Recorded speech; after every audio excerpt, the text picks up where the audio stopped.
Good day to you. I'm Al Kite, and we're out here in our garden in Moraga. We're doing a series of short videos on dimensions of beauty in a California native plant garden. Today's topic is designing for beauty. And when I think of designing, I think of the months of January and February, when perhaps I'm most likely to get chased inside by the weather and maybe have more time to plan or think about what I want to do in the next growing season. So I guess the first question I have in design is, why even bother with design at all? Why don't we just stick plants in where we will and just see what happens?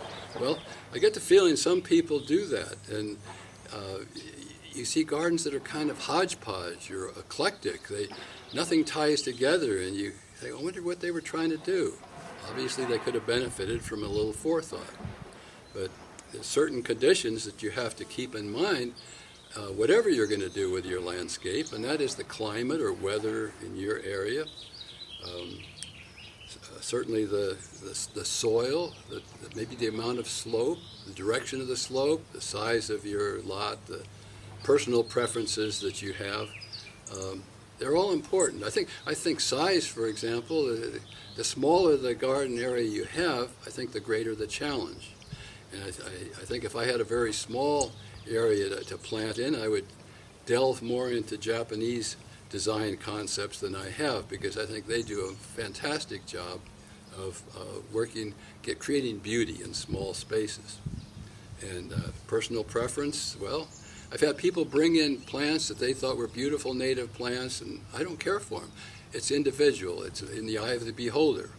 So it's not just personal preference. Isn't just about the plants. It's also about the effects that you're trying to create. One of the things I try to create in a garden is season-long bloom. And through trial and error, I find that there are different strategies that I use to achieve that. If you like a verbena or you like an island bush poppy, maybe you can get that season-long bloom in just one or two plants. Sometimes most plants don't bloom that long. A foothill penstemon, for example, I put some in the shade and some in the sun, and the ones in the shade usually bloom later and longer, so it extends the blooming season. Deadheading poppies and a few other plants will extend their blooming season. But with many plants, if you want to get a given color in a given area all season, maybe reds and whites, for example, you need maybe 3 or 4 plants in that same area that gives you that same color in different times of the growing season. So you kind of get your sequence. But I want to talk a little beyond personal preference and these variables. I want to get into some design elements. And one that I think is really important is your sight lines, which is nothing more or less than, I think, your favorite view of certain areas of your garden.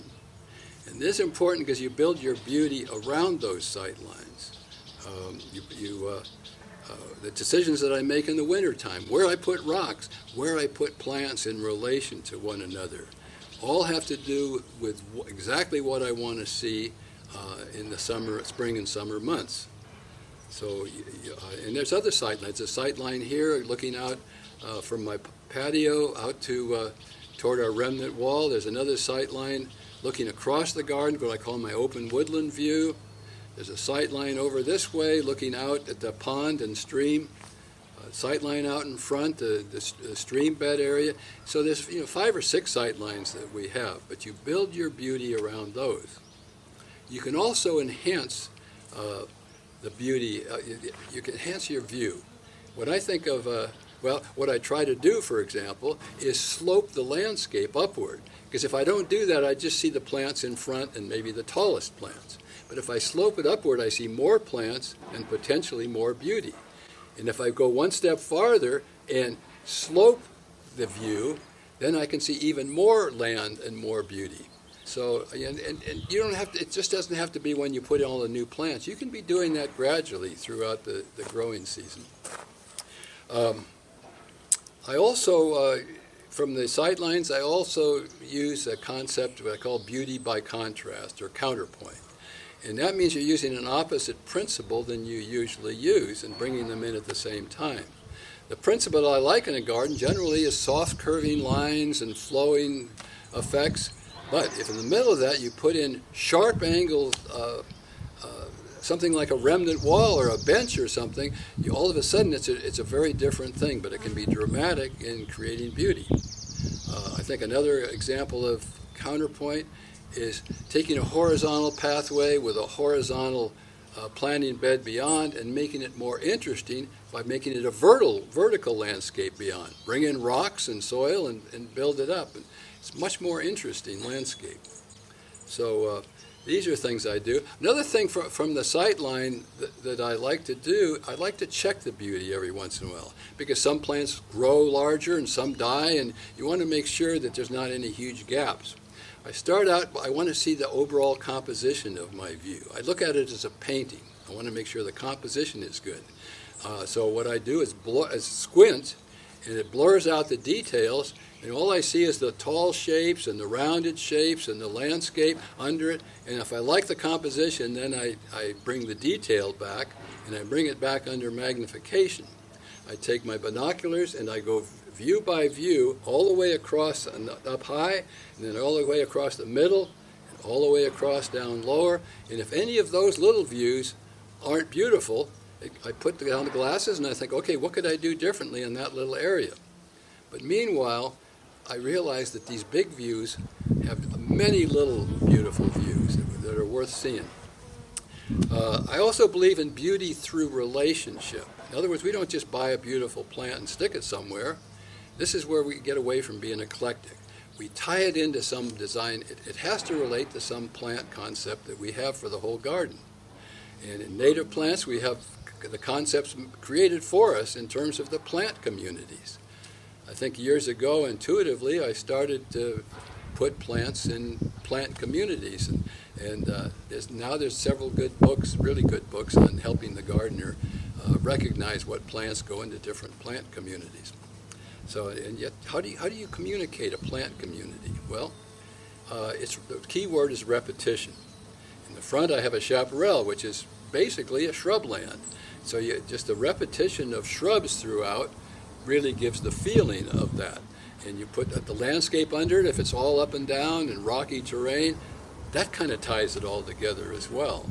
So, and sometimes having the specific plant repeated, specific bloom repeated here and there throughout, ties it together. In the open woodland back here, in the midground, having 10-foot trees with some space in between, kind of creating an open woodland with plants that are different sizes. That can communicate a oneness or relationship. So I think that's an element of beauty, not only in creating a plant community, but in communicating between plant communities. In the front yard, I have a chaparral, a shrubland, and it runs up into a stream bed where I have different types of plants. How do you bring those two together? Well, I don't run shrubs all the way tight down to the stream bed. I have a transition zone of about 10 feet where I put in fewer shrubs, but I bring in some of the streamside plants. So it's kind of a natural merging of two communities. And I do that because that's exactly what I see happening in nature. And we did that in a vertical plane too. Our backyard here, most of the trees are no bigger than about 10 feet tall. However, in the area behind our garden, the trees are 60 or 70 feet tall. So what I've done at the fence line in between those two is put in shrubs that are now about 20 feet tall. So it's a nice smooth upward flow of foliage. So relationship is an important concept of beauty to me. We're talking about January and February. And this is not only the start of a new year, it kicks off what I call my first season of bloom. Coincides with my first season of bloom. And the plants that carry those 2 months for me are Manzanitas and some of the currants. And the two Manzanitas that kick in the most bloom are the Howard McMinn and the Dr. Hurd. It's very profuse. The currant that blooms fully first is the chaparral currant. And these three plants just create so much wonderful habitat for bees early in the season. It's just neat to see. There's other plants that kick in at the same time. This year we had a Ceanothus rigidus snowball, a nice white blooming Ceanothus. We had a couple of annuals start blooming early. Phacelia viscida, the sticky phacelia, and Phacelia campanularia, which is the desert Canterbury bells. And they were two of the most beautiful blue blooms you can imagine.